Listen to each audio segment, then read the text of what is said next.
Well, the National Wrestling Alliance has just entered the fallout after two amazing pay-per-views, Empower and the 73rd event. We just see what's going to happen. As you know, there's many things have changes that are taking place, and they're still right now in their latest NWA Power event. They're still at the Chase in St. Louis. There's a lot of things that took place in this event. Also, we got AEW Dark with a 1 hour show, which is cool. I have no problems with it. We even got NXT. We're going to see what Ilya Dragunov had to say, but also what is Samoa Joe's plans as the new NXT champion, and what else has taken place on this particular show.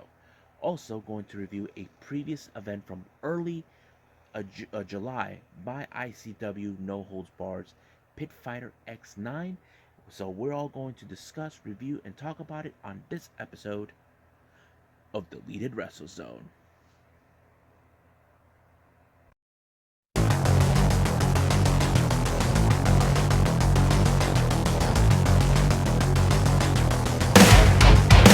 Are you ready? Get up, get up! Get up, get up! Get up, get up! Get up, get up! Get up, get up! Get up, get up!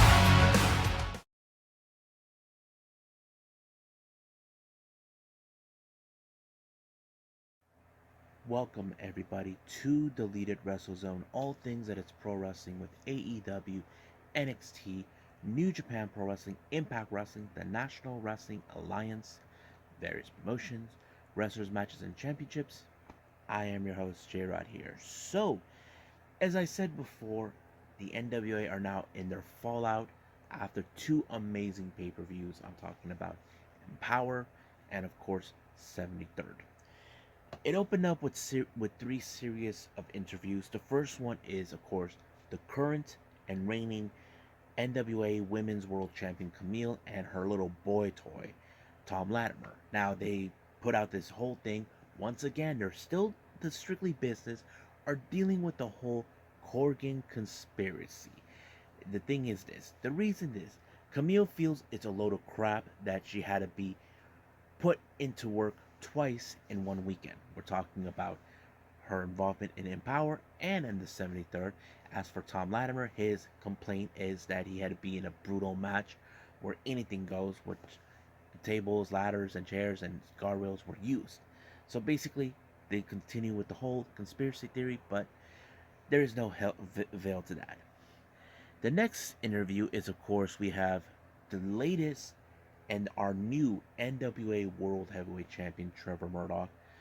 Trevor Murdoch, I have to say, he is a very honorable champion. The way he did this promo tells he respects Nick Aldis as a wrestler, but as a person that he is, no.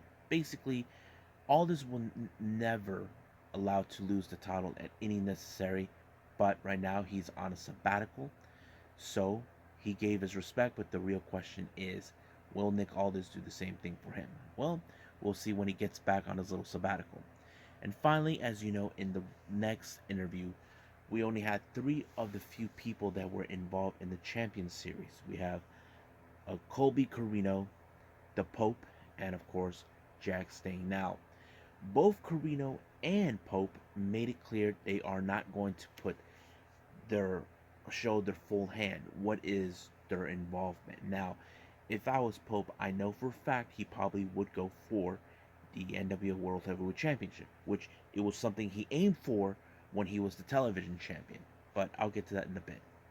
And as for Carino, I don't know which title. I can think either television or national.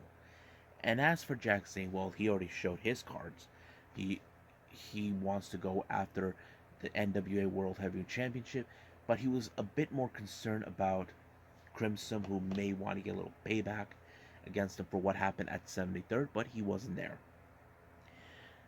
Now, the opening match we have is Kira Hogan versus Sky Blue. It was a pretty good event. If you guys saw this on YouTube, on Twitter, Kira Hogan was emotional. Basically, she's been a big fan of Mickey James when she was young. Um, But thing is, I don't know if Kiera Hogan is being eyed to go to NWA. I mean, it would be a good fit for her, but I know there's other options for her, and anything could happen. But of course, she won the match very beautifully, and of course, she got into Mickey James' face. I don't know what it's her deal, like trying to get her attention. Who knows? Um, the next interview is Taryn Terrell along with Genocide and Paola Blaze.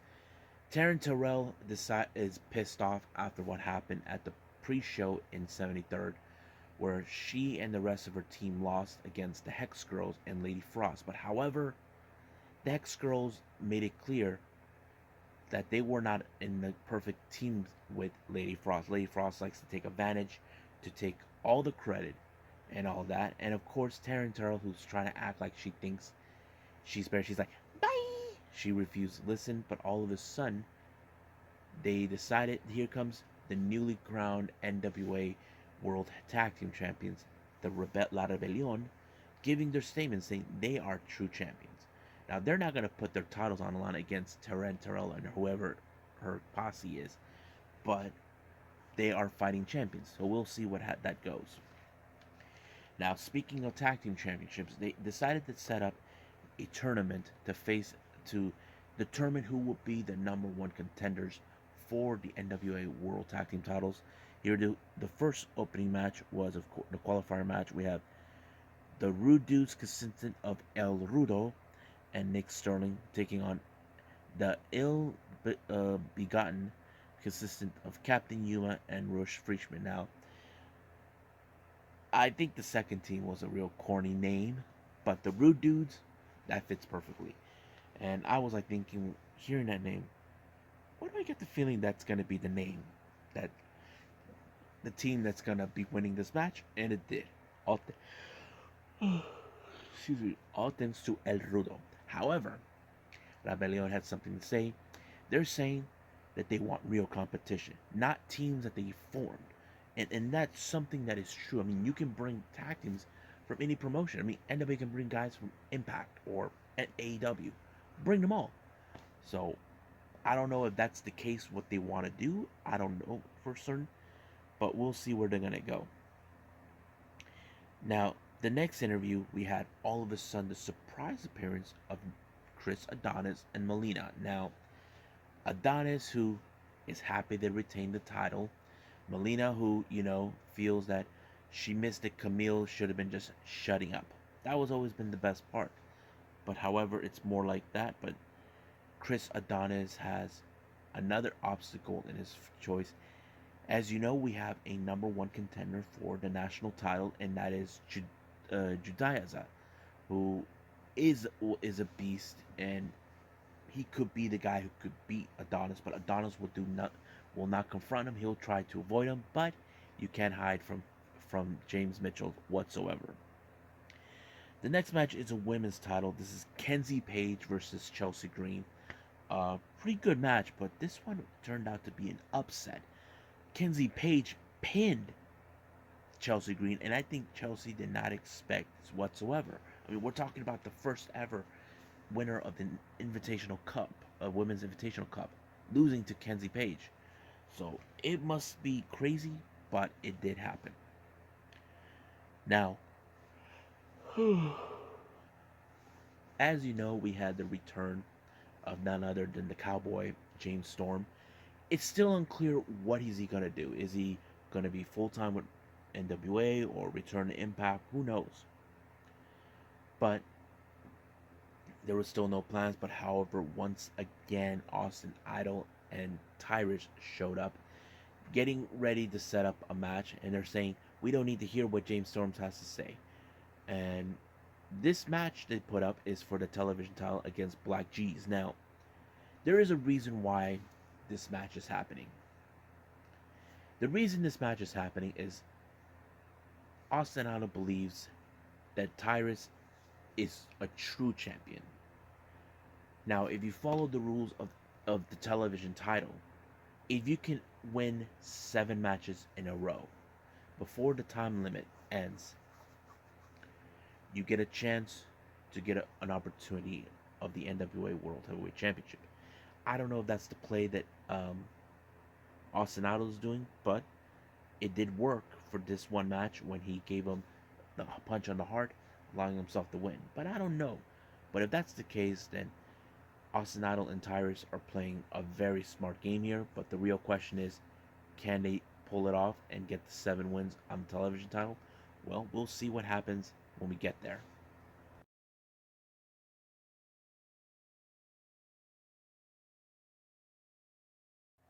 Okay, so we got AEW Dark as always. As I mentioned before, on one of the news updates, we don't know when they will start doing tapings in Orlando, but I can't wait to see the setting.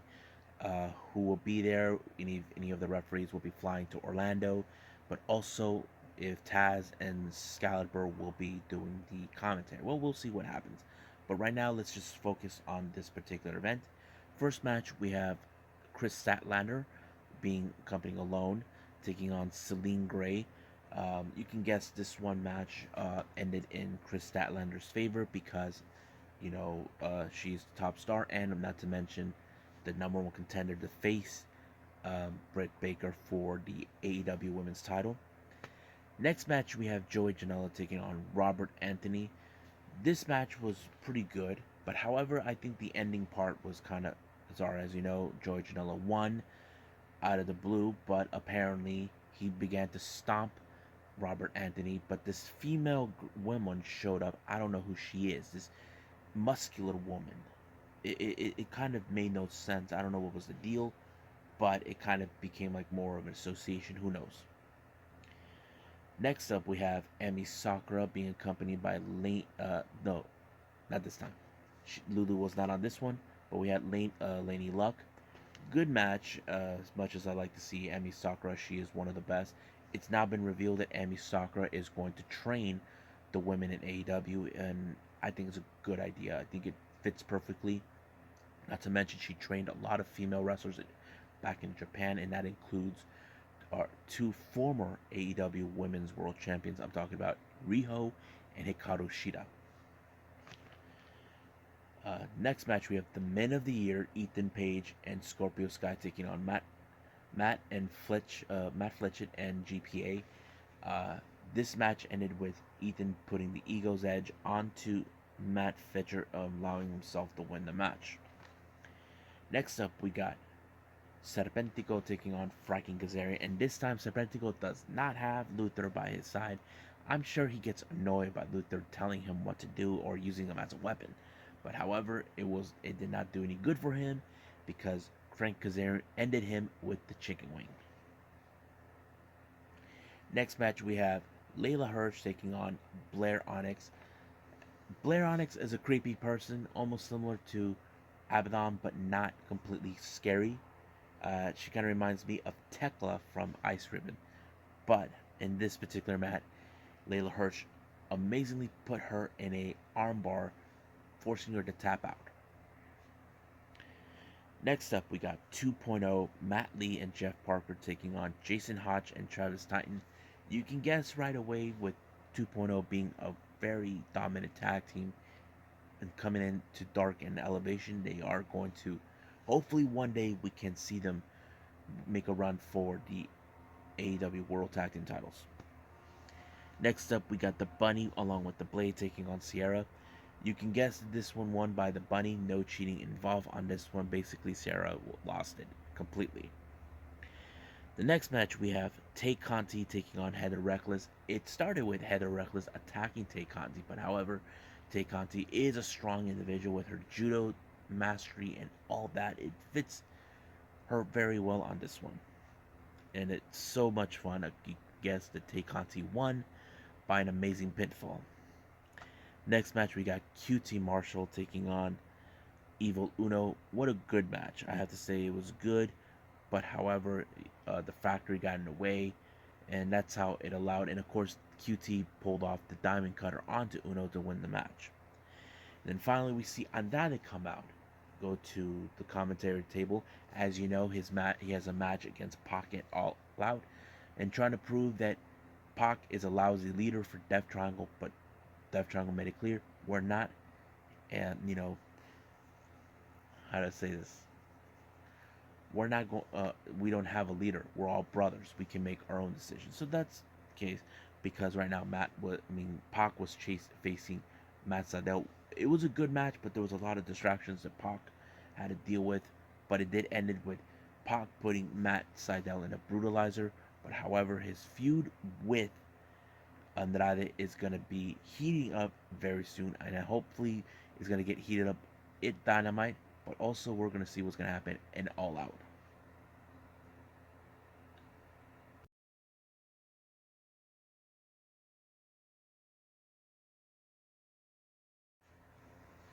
Alrighty then, so we got NXT. It opened up with the opening match with the return of Mandy Rose being on NXT for the first time in a couple years. She's being accompanied by Jay-Z Lane, Jesse Jane, and Gigi Dolan to take on the taking on Saray. It was a pretty good match, but however, I don't know what to think of this part of the match where Saray does her vicious kicks, drop kicks or something, whatever it is, right in the face of Mandy Rose. She looked like she was hurt, and it was becomes a count out. Now, do I think is this for real? Because if you guys recall, what was it, 2 years ago, Aaliyah got broken her nose in the hands of what's her name of Zia Lee. I don't know if this is for real or this is just a part of the story, but it did show later JG Dolan and Jesse Jane got their payback against Saray in the locker room, beating her senselessly. But this will not be the end of it.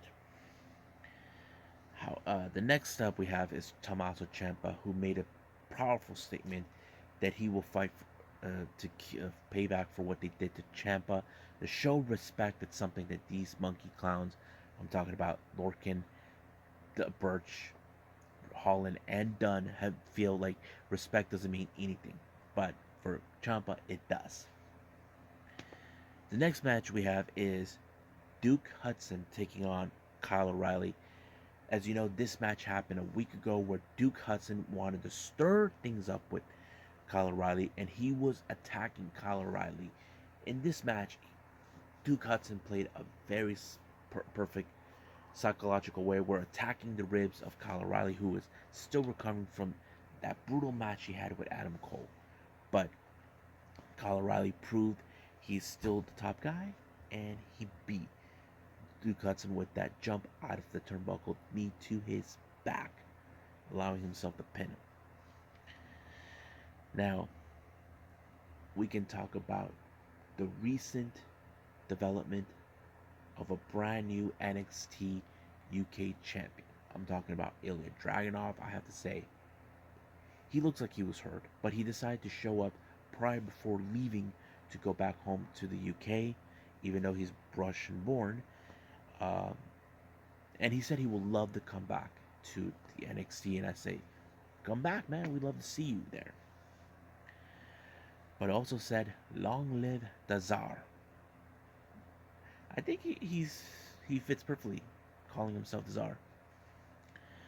Now, the next interview we have seen, as you know, we have Kaylee Ray, who made headways since appearing in Takeover 36.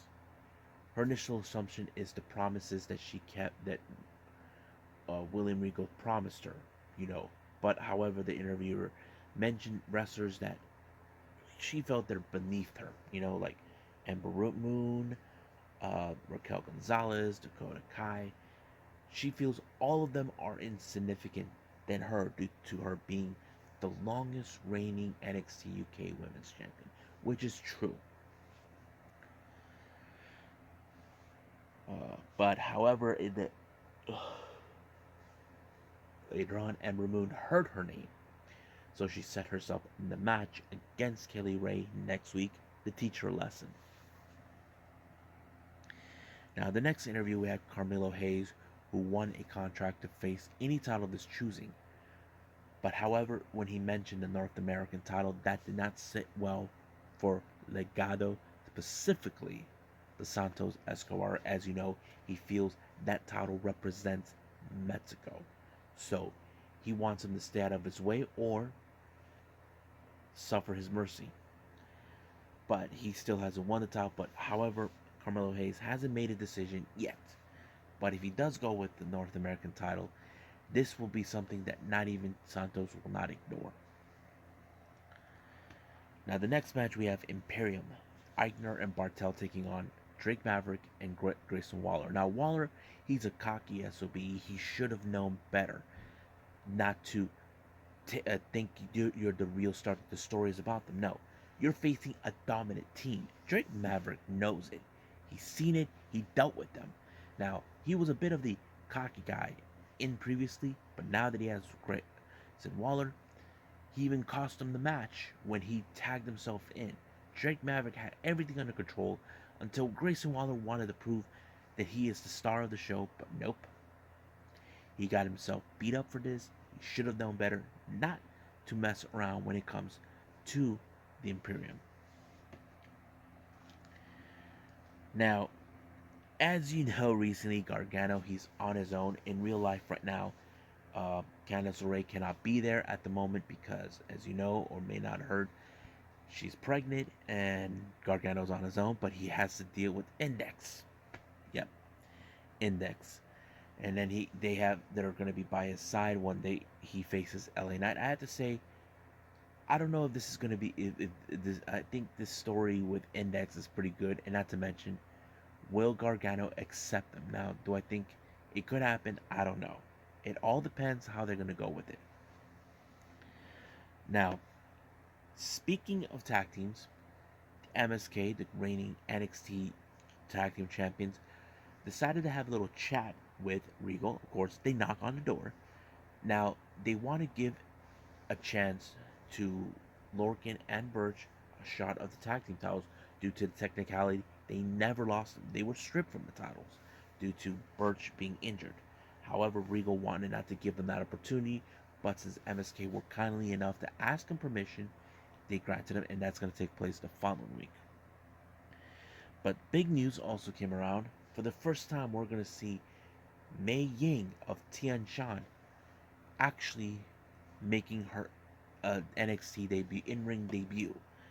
I don't know how this is going to be, but it would be great. Now, the next match we have Jesse Kamea along with Frankie Monet and Robert Stone taking on Raquel Gonzalez. This was so brutal. You can tell that Raquel Gonzalez will not turn a blind eye when it comes to Frankie Monet, who believes that she's there to make the division way more interesting. But as long as Raquel is champion, it's not going to happen. Now, the next thing, as we know, we have a brand new NXT champion, Samoa Joe. He is there now. As you know, he's a three-time NXT champion, which is the farthest anybody has gone so far in NXT history. Some have done only one reign, others two. But in this particular one, it showed a little bit where Joe says he wants to give the opportunity to someone who's willing to earn an opportunity to take that title from him. Basically, leave NXT in the Kipple lands on the chosen one. So basically, all lines are lined up. We know there's Pete Dunne, Kyle O'Reilly, LA Knight. Any of these guys could be, but that's going to take for another time to figure that one out when we get there. The next up we have is the open challenge by Diamond Mine member Roderick Strong, and the person who accepted is Ike Manjaro. Ike Manjaro, I don't know if he made the wrong choice in challenging him. And of course, Diamond Mine are calling Kushida a coward, that he refuses to show up because he was injured. I mean, he was not medically cleared. But however, Roderick Strong proven to be a capable, strong competitor, believing that the cruiserweight belongs to him, that he is the true champion and the true warrior. Now, next week has been announced that the current NXT Women's Champions, Starks and Shirai, will put the titles on the line against Kaden Carter and Casey Catanzaro. So this is going to be one interesting match to watch. I can't personally wait. And of course, the next interview we got Cameron Grimes, who, after what he's been through and decided it was time for him to be his own man. Grizzled young veterans decided to play a little mind game with him, but Camera Guides got them good by dropping a heavy replica of the $1 million championship onto one of their foot, and he said, "I'm going to the moon." And that's exactly what he did. Now, our main event is Tommaso Ciampa taking on Rich Holland. It's very interesting how Ciampa did everything in his power to not to get beaten up by Rich Holland, and apparently he did everything impossible to win. Avoided certain things that he knew that Thatcher went through, did not work for him. But in the end, he picked up the victory by pinning Rich Holland. But it did not sit well for Dunn, Burch, and Lorcan until MSK showed up to save their life. As you know, MSK got Burch and Lorcan. They will beat them next week. So I think that's pretty much it with NXT right now. And I say we're going to end it with ICW No Holds Barred.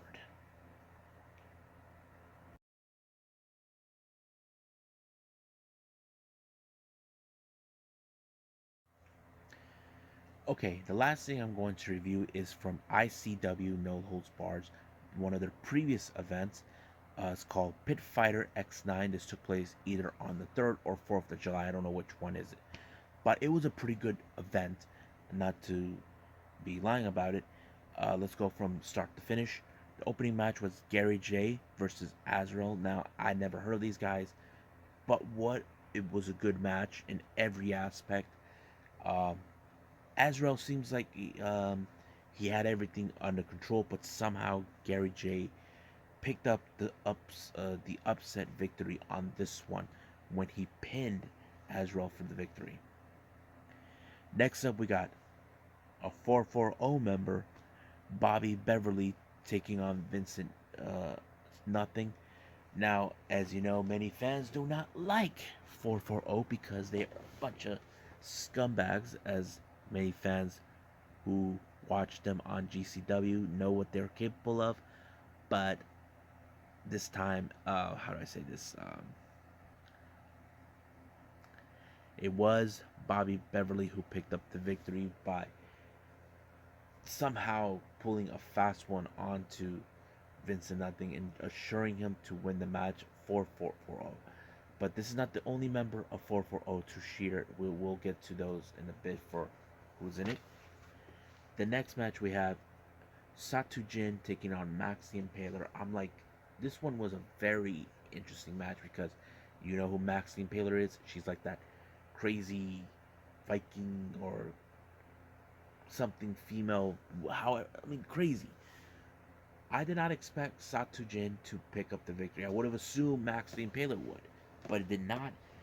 Satu Jin pulled an amazing pinfall on Max the Impaler, but as you know, Max the Impaler will not take that lightly. But if I were you, Satu Jin, I'd be careful. Next up, we got the other members of uh, 440. We got Acticus Koger taking on Neil Diamond Cutter, one of the fan favorites in this promotion, from my understanding.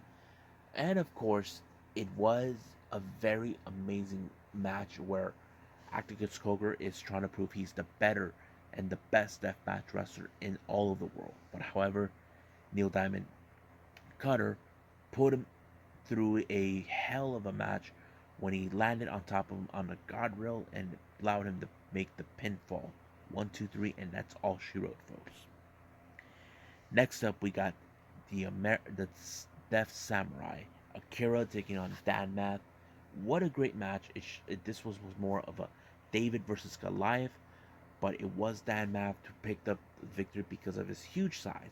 But it looks like he has other plans to face the current ICW American Deathmatch Champion, John Wayne Murdoch. The next match we have the last member of 440, Eric Ryan taking on Dale Patrick. Oh my god, this match was so nuts the way Eric Ryan picked up the victory. It was so bizarre the way he took out Dale, and I'm like, wow, crazy. But he won the match. Now, our next match in the main event is the ICW American Deathmatch title between Jeff Cannonball and John Wayne Murdoch. I have to say, classic match. John Wayne Murdoch continues to prove he is the best of what he can do, and he, of course, retained the title. I have to say, seeing these matches are awesome. If you guys never seen these type of matches, you should check it out. It's on watchprowrestling.com. You should check it out right about now, and you probably get a good perspective what they're all about. Well, I hope you guys enjoy this episode with me reviewing all these events. Coming up, we got AEW Dynamite, and gonna throw in some old past events that took place. I got IWC and NEW, or should I say North American Wrestling, and we got DDT and Stardom, and maybe I'll throw in another one just in case if anybody gets bored. Uh, I haven't decided yet, but I'll figure that one out when the day comes. And this is going to be one heck of a day for me because there's only one show I can review, and that's AEW Dynamite. As you know, I love AEW Dynamite, but right now I'm gonna end it here for all of you. There's nothing new, no news updates. If there is, I'll put it up at some other point. But for now, I'll see you guys in the next DWZ time, same DWZ channel. I must bid all of you adieu. So goodbye. Mwah. And have a nice day. Bang.